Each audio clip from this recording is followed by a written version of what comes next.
It started with one woman, just one. Her name was Frau Troffea, and on a humid afternoon in July 1518, in the narrow, plague-scarred streets of Strasbourg, she stepped out of her house and began to dance.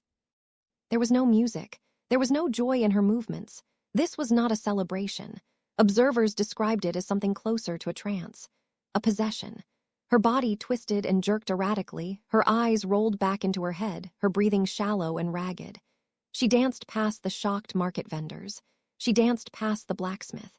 She danced without stopping until the sun dipped below the horizon. And then she kept dancing. She danced into the night. She danced until she was collapsing from exhaustion, only to drag herself up again, driven by some invisible, horrific impulse. For 6 days, Frau Troffea danced alone. But she would not be alone for long. Within a week, 34 others had joined her. Within a month, 400 people were dancing in the streets of Strasbourg. They were dancing themselves to death.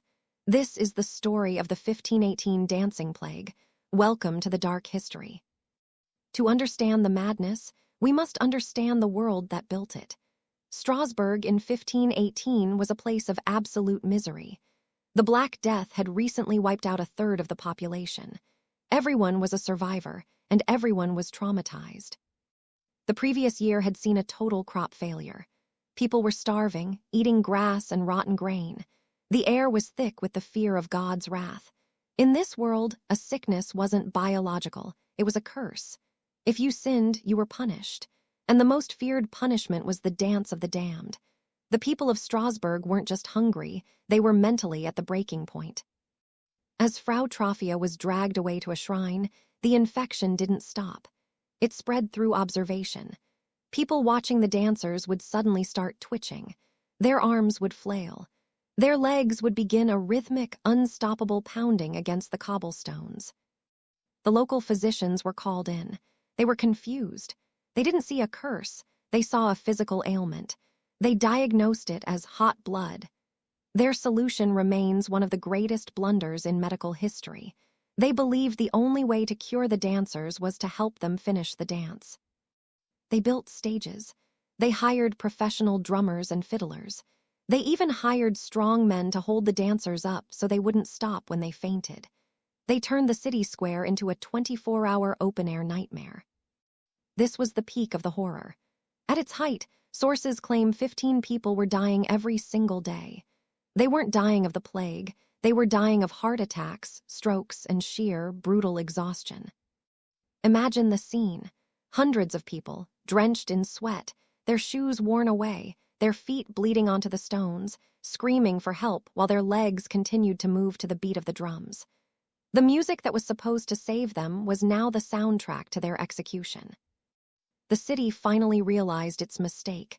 They banned the music. They banned the dancing.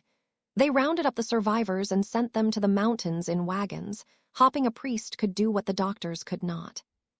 What caused it? For 500 years, we've searched for answers.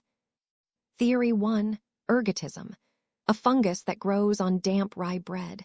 It is essentially a natural version of LSD. It causes hallucinations and massive muscle spasms. Did a bad batch of bread poison a whole city? Theory 2, mass psychogenic illness. This is a psychological phenomenon where extreme stress causes physical symptoms to spread like a virus through a crowd. The people of Strasbourg were so terrified of the dancing curse that their own minds forced them to act it out. Which is more terrifying, a poison in the food or a poison in the mind? The 1518 dancing plague remains a dark reminder of how fragile the human psyche truly is. When life becomes unbearable, sometimes the only thing left to do is dance. Thank you for watching this episode of Dark History. If you want to dive deeper into the mysteries of our past, subscribe and hit the bell.